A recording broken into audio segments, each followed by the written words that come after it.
People that know me well know that I I really enjoy my job.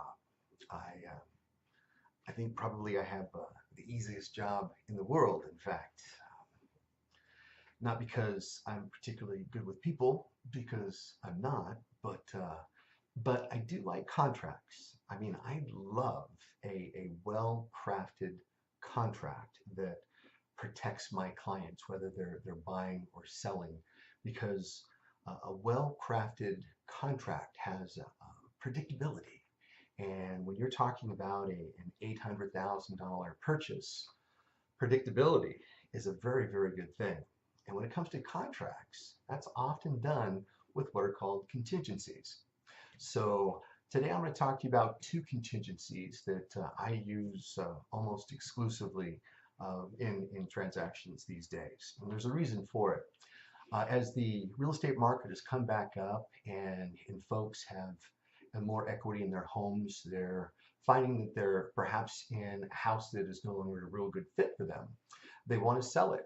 The price point's high and they'll get a good price for it, and they're finding another replacement property. But hey, how do you sell your house and work out the timing of it all to acquire the replacement property without being homeless? I mean, unless you're independently wealthy, you're probably going to have to sell your existing house in order to have the proceeds for your replacement property. So you can see where this whole fear thing lies and where that level of predictability would be very important.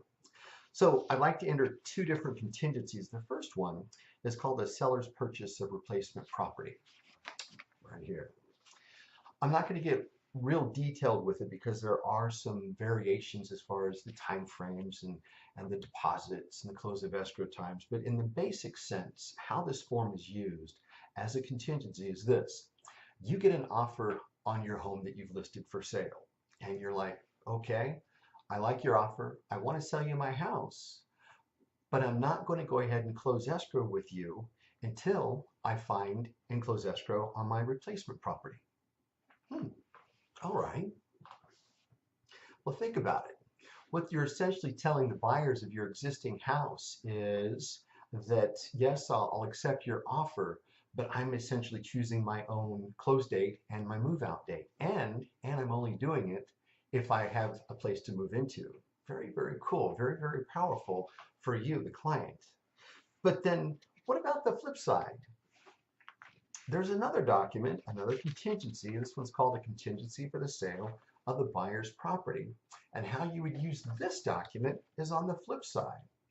When you submit an offer for your replacement property, you say, hey, look, I like your house.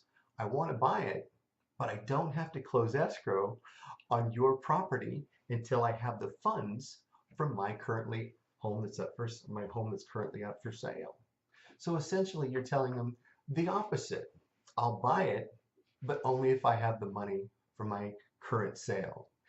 It actually allows you protection on both sides. With the buyer of your property, you'll say, I'll sell it if I have a place to go. With the property you want to buy, you'll say, I'll buy it if I have the proceeds in order to do it. Huge, huge. But you're probably kind of way ahead of me. How can you have both? How can you tell one yes if and tell the other one yes if they're required to happen within the same time frame? Well, I'm here to tell you straight up, it's entirely possible. And like I said, it's done very, very often with my clients. It's what's called a simultaneous or concurrent closing. There's things you could do to ensure that the communication is up and that the likelihood for a concurrent or simultaneous close is nearly 100%.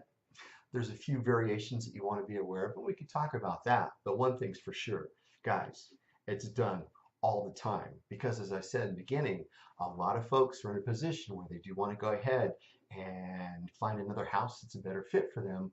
But as most of us are, we need the proceeds from our existing house in order to go ahead and purchase the replacement house.